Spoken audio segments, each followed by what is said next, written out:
Alright, here we have the final product. We finished installing all the final parts. We closed it up. We fired it up, and now all we gotta do, actually, we already installed the operating system, which is Windows Vista.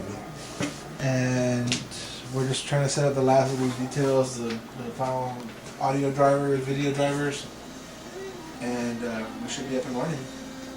So far, it's pretty much all we had to do for the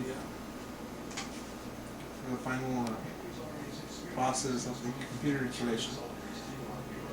And you saw it from scratch, from getting from boxes to the final product. There you go. It's running sweet. So it's running sweet. It's quiet. Very quiet. All devices worked. All devices came up.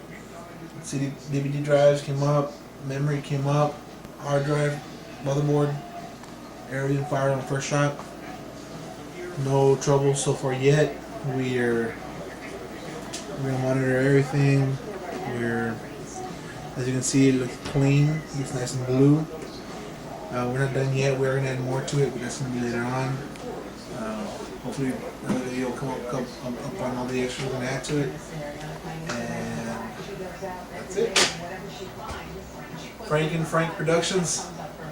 We're done. Adios. Peace.